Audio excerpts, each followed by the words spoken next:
So basically dalam chapter 2 kita ada, saya boleh bahagikanlah kepada 3 bahagian lah. Okey, 3 jenis soalan, iaitu first kali tentang graph analysis. Okey.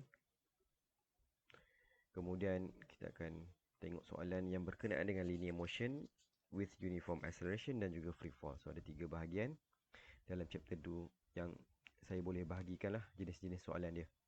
Okey, untuk graph analysis, sebelum kita buat, kita kena tahu ada 3 jenis graph. Okey, iaitu ST graph, displacement time graph, velocity time graph dan juga acceleration time graph. Okey. Dan ketiga-tiga graf ni, setiap daripada graf ni kita kena tahu apa maksud gradient dan area under the graph dia. So untuk ST graph ataupun displacement time graph, okey, daripada gradient dia, okey, gradient dia kita boleh dapat velocity. Okey, untuk velocity time graph, gradient dia, okey, kita boleh dapat acceleration. Dan juga area under the graph, kita boleh dapat displacement ataupun distance of the motion. Okey, untuk acceleration time graph, dia punya area under the graph adalah velocity. Okey, so kalau nak tahu, senang je nak hafal dia, kita susun macam ni, SVA. Kemudian kalau gradient, dia akan mewakili perkara yang kanan dia lah, iaitu velocity. Ini pun sama, kalau gradient dia adalah yang ni. Kemudian untuk area under the graph, dia ke belakang. Okay, kalau kita ada AT graph, area under the graph dia adalah velocity. Kalau VT graph, area under the graph adalah displacement ataupun distance. Yang ini tak adalah. Okay, so itu sedikit pengetahuan yang awak perlu tahulah. Okay, kita tengok soalan. Okay, soalan 1A. Determine the distance and displacement traveled by the object based on the graph above. Okay, so kita ada VT graph. Jadi dia nak distance and displacement. So distance or displacement of the VT graph, macam mana kita nak cari? Kita akan cari the area under the graph. Okay, so kita perlu cari area under the graph. So yang inilah, jangan tersilap, jangan kira sampai bawah ni ya. So bawah ni tidak dikira sebagai area dia. Area dia hanya daripada X axis ni, daripada X horizontal axis ni sampai dekat bahagian graph tu, line graph tu sendiri. So yang bawah ni bukan area dia. Okey, untuk distance, kita kira area dia lah. Okey, so kita ada dua bahagian di sini. Ini adalah trapezium, ini adalah triangle. So kita kira area di sini lah. So untuk trapezium, half times yang ni tambah yang bawah times dia punya height 10. Okay, kita tambah dengan yang bawah, triangle yang bawah 2. Okay, 1/2 darab dia punya base 2 darab tinggi dia 4. So dekat sini nanti kita akan dapat jawapan 104 cmo. Okay, tengok unit macam mana kita nak tahu. Tengok kat sini unit apa? cm. Silap ni. Okay, ni sepatutnya unit velocity cm, S-1 lah. Okay, so ini unit dia akan jadi cm. Okay, itu untuk distance. Kita tambah sahaja dua-dua. Untuk displacement dia berbeza sedikit. Okay, memandangkan displacement merupakan vector quantity. Jadi kita perlu ambil kira dia punya direction. Okay, negatif ni, negatif ni menunjukkan direction. Jadi dalam kiraan kita perlu kita include negatif. Okay, jadi displacement masih lagi atas tambah yang bawah. So half plus 12 times 10 plus half 2 times, yang kat sini yang berbeza di mana kita ada negative 4 kat sini. So kat sini kita kena letak negative 4. Sebab apa? Sebab negatif itu menunjukkan direction dan displacement is a vector quantity which include direction. So kat sini kita akan dapat 96 cm. Okey, itu untuk soalan yang pertama. Kita tengok soalan yang kedua. Okay, soalannya determine the average velocity for the whole journey. Okay, kita ada satu graph. Okay, graph ST graph. Okay, displacement, time graph. So, dia nak kira average velocity. Okay, velocity ni ada dua jenis, iaitu average velocity dan juga instantaneous velocity. Okay, untuk average velocity, formula dia simple. V sama dengan S2 minus S1 divided by T2 minus T1. Okay, ini untuk soalan pertama. Okay, S2 ni maksudnya apa? Final. S1 ni maksudnya initial point.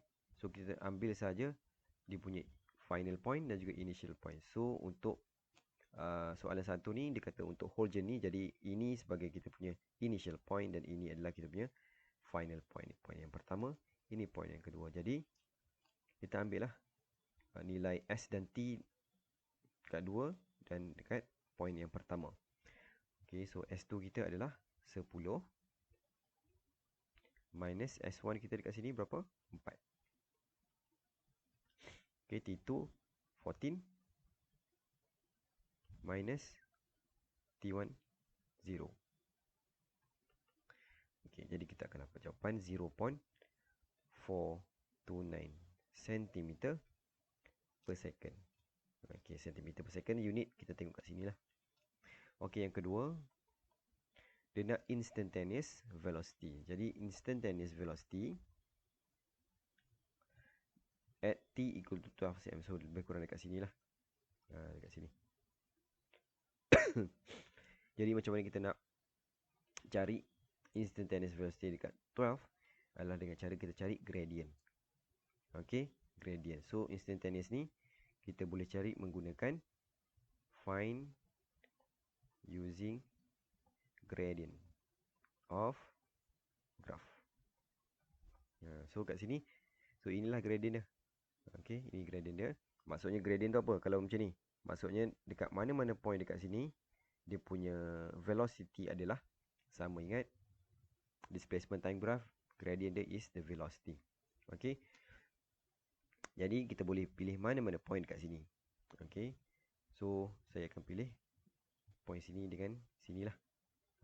Awak nak pilih mana-mana boleh. Sini dengan sini pun boleh, sini dengan sini pun boleh. Okay, sama je, nilai dia akan jadi sama sahaja. Yang penting awak cari dia punya gradient of this curve ni. Bukan curve, of this line. Okay, jadi saya akan ambil point dekat sini lah, sini dan sini. Okay, jadi V at T equal to 12 second. Okay, so 10 minus 4. Okay, 10 tolak 4, kasi 4 bahagi dengan 14 minus 10. Jadi kita akan dapat 1.5 cm per second. Okay, itu contoh soalan nak selesaikan instantaneous velocity ataupun velocity sahaja. Okay, kita teruskan dengan soalan C. Okay, kita ada satu graph. Determine the average acceleration between point P and point R. Okay, so nak daripada point P and R. Okay, average acceleration sama saja macam average velocity. Okay, cuma beza dia, kalau velocity guna S, acceleration akan jadi V lah. V2 minus V1 divided by T2 minus T1. Okay, so final point dia adalah R. Okay, di mana R nilai dia adalah 20 minus V1. Okay, V1 adalah initial point, which is P. Mana V1 kita adalah kosong. Okay, divided by time dia 8 minus 0. Jadi kita akan dapat jawapan 2.5 meter per second square. Okay, selesai soalan nombor 1. Tengok soalan nombor 2. Okay, determine the acceleration for section PQ, QR and RS. So dia nak acceleration. Okay, so dia nak acceleration. Velocity time graph acceleration is the gradient of the graph. So untuk section PQ kita akan cari gradient yang PQ lah. QR yang ni, gradient yang ni, RS gradient yang ni. Okay, kita start dengan PQ dulu. So gradient dia adalah 20 tolak kosong. Okay. Okay, divided by 4 minus 0. So yang ni kita akan dapat 5 meter per second square.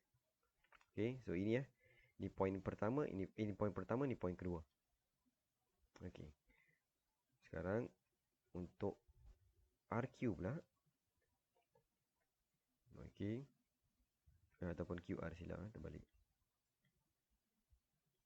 Okay, QR. So ini akan jadi point kedua, ini akan jadi point pertama. Jadi point kedua tolak dengan point pertama. So 20 tolak 20 divided by 8 minus 4. Kita akan dapat 0. Okay. Dan akhir sekali,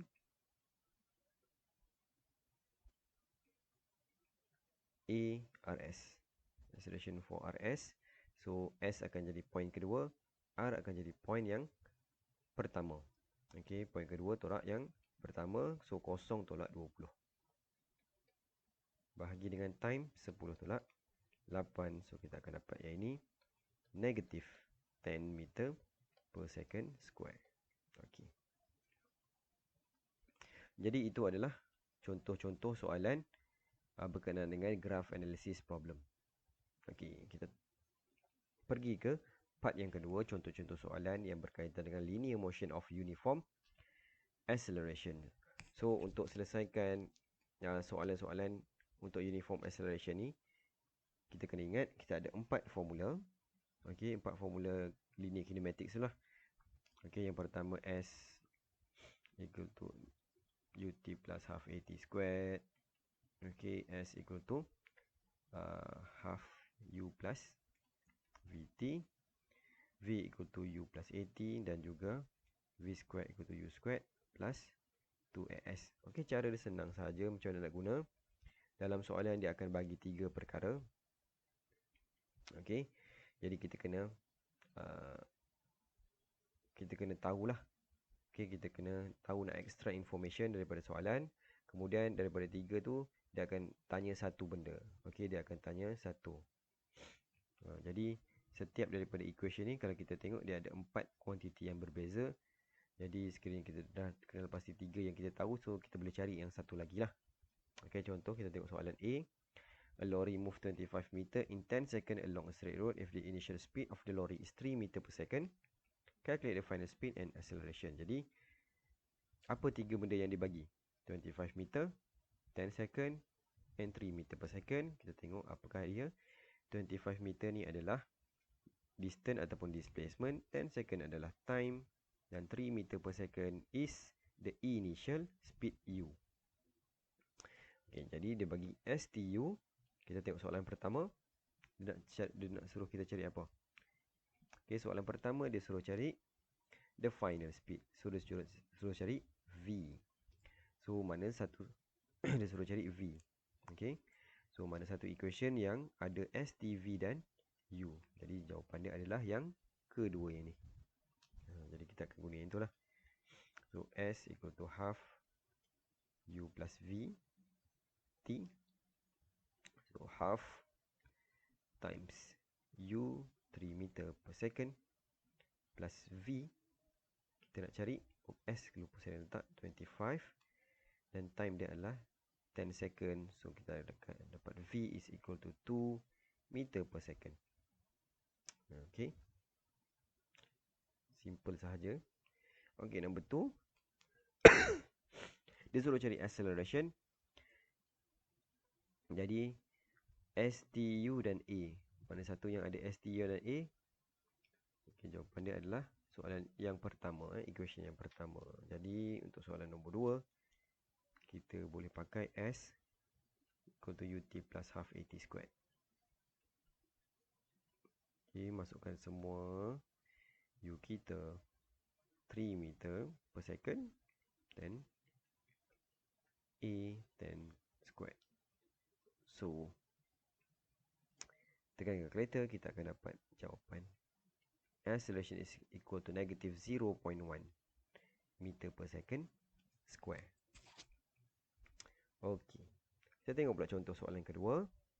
A car moving with velocity of 90 km per hour along a straight road Upon seeing a traffic light turn red, the driver apply the brakes and slows with a deceleration of 16.5 meter per second squared. How far does the car move before it stops?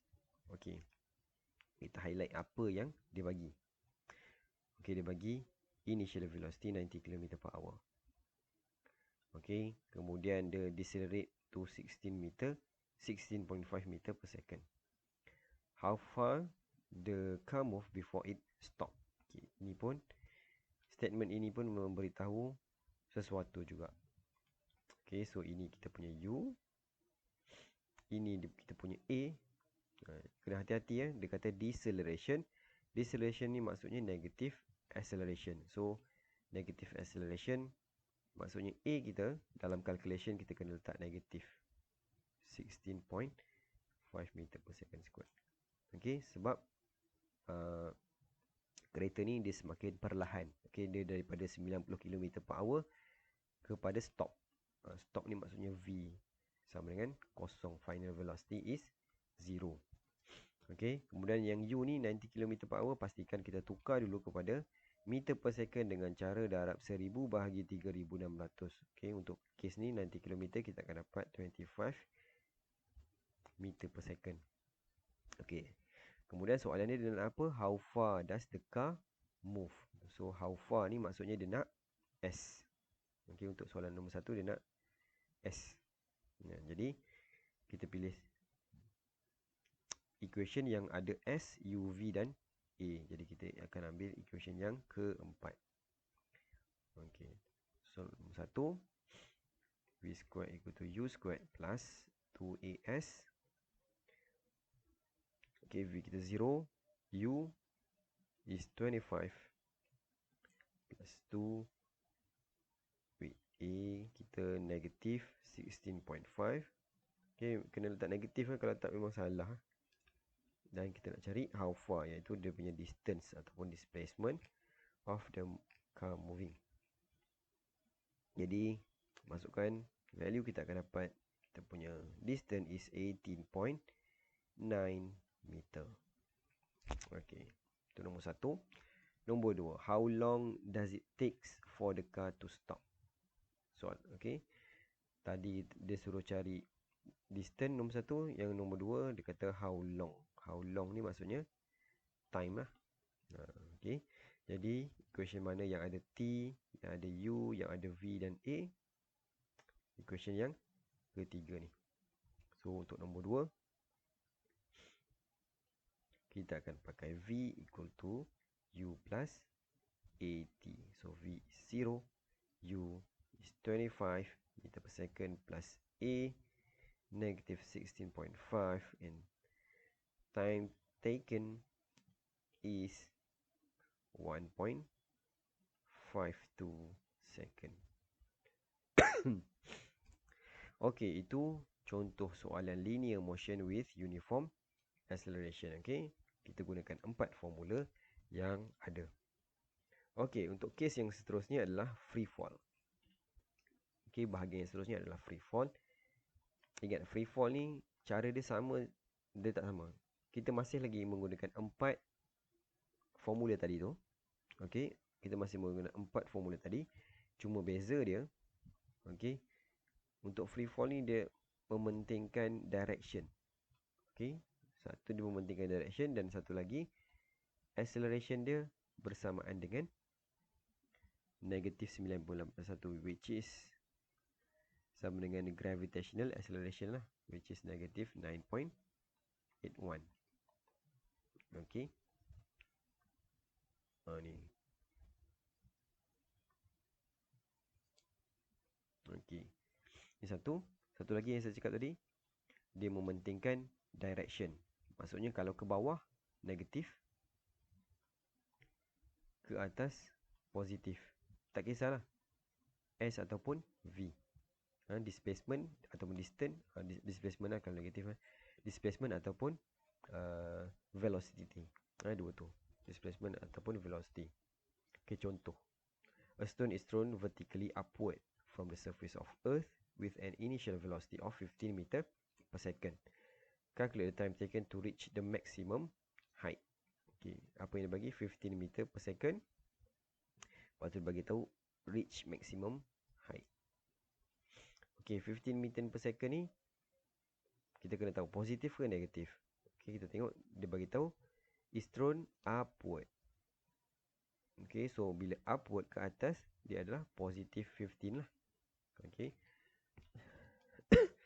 So dia nak time taken to reach maximum height. Kenapa saya highlight maximum height? Sebab at maximum height velocity is 0. So final velocity kita adalah kosong. So kita dah ada dua information dekat situ. Ni adalah dia punya U, dan ni dia punya V. Dan satu lagi information yang selalunya dia tak bagi untuk free fall punya soalan adalah A. Okay, negatif 9.81. Jadi dia suruh cari time taken. Jadi untuk A, equation apa yang ada V, U dan A, V, U, A dan T. Equation ni V kita UT, U plus AT. Jadi V kita 0, U 15 plus negative 9.81 T. So kita akan dapat T is equal to 1.5.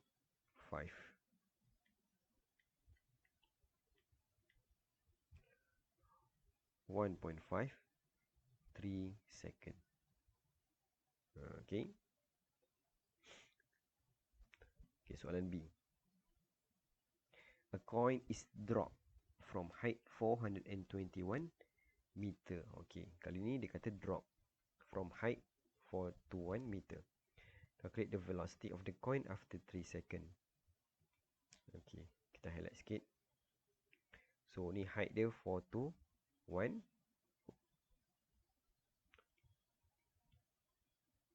Kalau hijau. Okay. Kemudian dia suruh cari velocity of the coin after 3 second. Okay. Okay, ni pun boleh sebagai ni juga drop. Drop ni pun ada maksud dia ada maksud dia.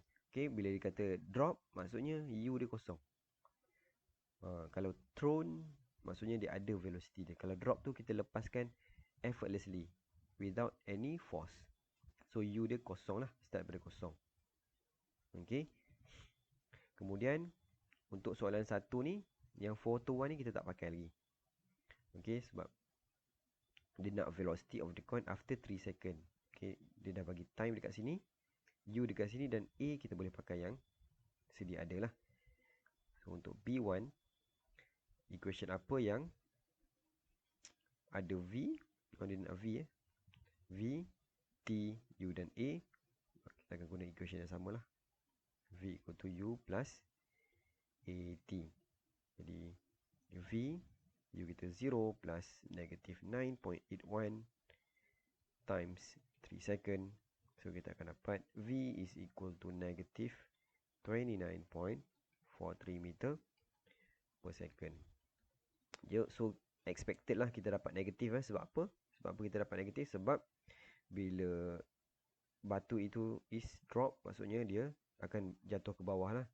So bila ke bawah, saya cakap apa? Negatif. So velocity kita pun akan jadi negatif. Okay, soalan nombor 2. The time taken for the coin to reach the ground. Okay, time taken for the coin to reach the ground. So ini contoh, ini adalah tempat asal dibaling dan ini dia punya ground. Okay. So ni baru kita akan gunakan yang 421 tu. Okay. So jarak di antara batu ni ke ground, jarak dia adalah 421. Okay, ingat ini sebagai kita punya origin. So bila di bawah origin, 421 tu akan jadi negatif. Sebab dia berada di bawah. Okay. Kalau awak tak letak negatif, memang jawapan dia akan salah lah. Okay. Jadi ini kita punya S. So kita ada S, kita ada U, kita ada A, kita nak cari time taken. Yang 3 second ni tak boleh pakai lah. Okay. So mana equation yang ada T, S, U dan A. Okay, kita guna S equal to UT plus half AT square. So S kita negative 4 to 1, U kita 0, okay, plus half A negative 9.81, dan time is kita nak cari lah. Okay, so kat sini kita akan dapat time is equal to 9.26 second. Okay, jadi itu sahaja contoh soalan dalam chapter 2.